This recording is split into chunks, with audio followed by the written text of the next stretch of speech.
Hello, everybody.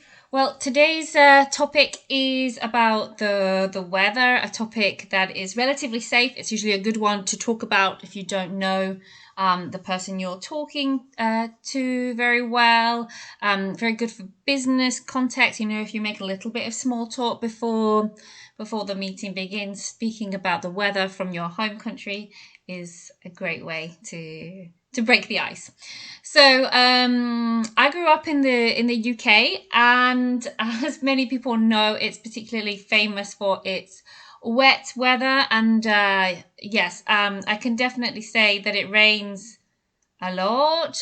You do get the odd week of maybe a heat wave in the summer, but it's definitely not guaranteed, and that's why most or many British people decide to take a foreign holiday every year to get some guaranteed sun. I think that's the worst thing about the UK summer, that there is no guarantee that you're going to get some sunshine. So on the positive side, there is some good news about the UK weather, is that it's relatively mild in that we don't really get any extremes. It rarely goes above 20 or 25. 25 is hot in the UK, and it rarely goes below -5. It does vary a little bit depending on which part of the UK you're from, but more or less that's a good guideline. It doesn't snow every year. I remember some years it snowed, but it tends to be, I don't know, a day of snow. You might get to play in the snow for a day, and then the next day it turns into that muddy mess that is left behind when the snow melts. I think probably the worst thing about UK winters is that they can be the roads can be dangerous. So with the constant going below zero and coming back above zero, you get a lot of water on the road. It freezes at night. You have to be careful driving in the UK. It's also not typical to change your tires. I know in some colder countries they change their tires for winter tires, and that's not a common thing to do in the UK. So driving there can be particularly dangerous during the winter months. You have to take care that you don't hit any ice. Particularly early in the morning is probably the worst time to have that issue. Not really any major storms either. You might get the odd storm here and there, but it's certainly not as common as where I live in Spain. We tend to get really extremely hot summers. Droughts are common, where we don't have enough water, so we have to be careful with our water usage. And then at the end of the summer, we typically have a stormy season. It's not quite as official as maybe like some parts of the world.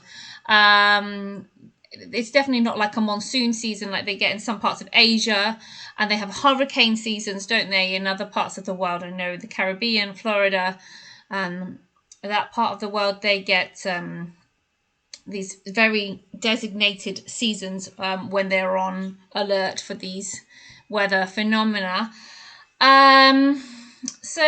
Okay, let's move to my experience of living in Spain. So, as I said, the summers, can be very, very hot.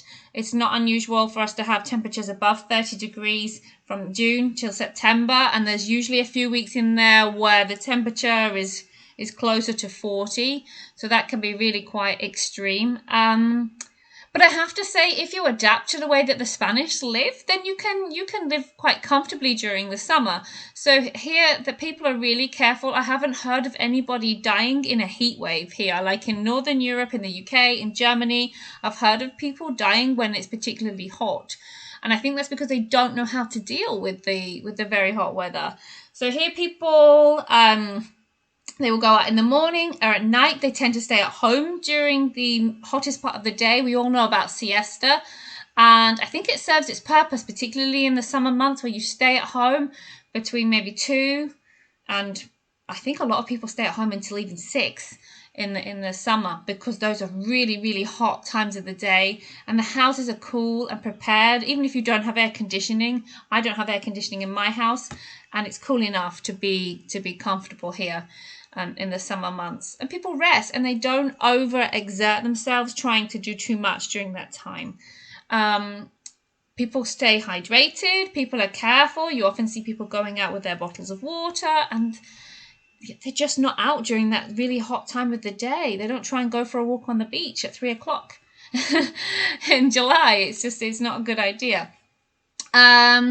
So yes, I think that's one of the important things that people keep in mind if they're native to this part of the world.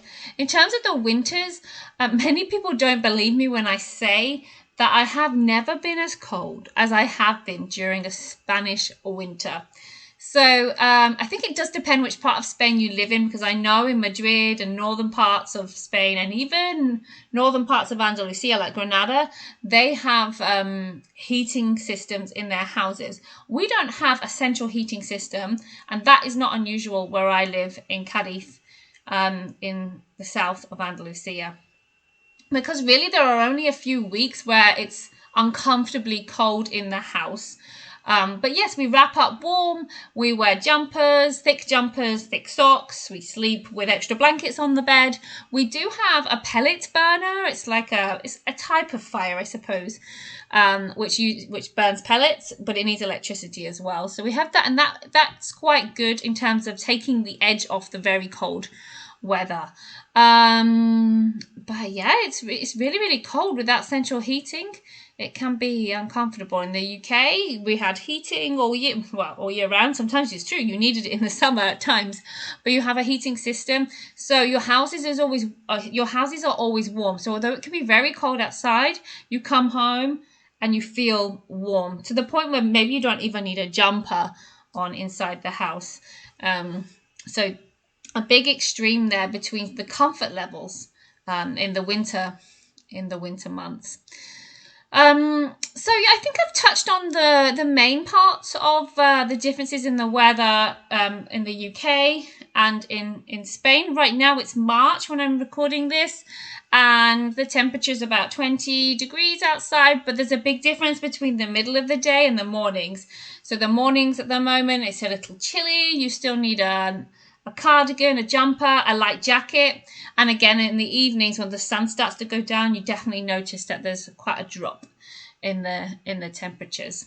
It's not raining at the moment, but this can be a relatively wet time of year in Spain. We do get the rain in the spring, the winter, the spring, and the autumn.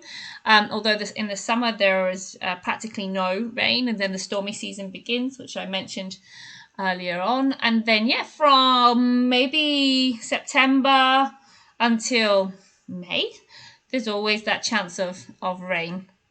I have to say that we don't tend to get that drizzle that you get in the UK. When it rains here, it tends to rain hard, which I prefer. I would rather have a heavy rain shower or even a downpour, if you know that word, which is when it rains really, really hard for a short period of time. I would prefer having that type of rain than the drizzle, which is that light, fine rain, which you get much of the year in the UK. So I'm not going to say anything else, because I do think I've touched on most of the points to do with the weather. But I would really like to hear about what the weather is like where you are from and where you currently live. What are the different seasons like? Do you have 4 seasons? Maybe you don't have four distinct seasons. So yeah, please post your comments below, and it'd be great to hear a little bit more about the weather from where everybody is from. Thanks very much for listening. Bye.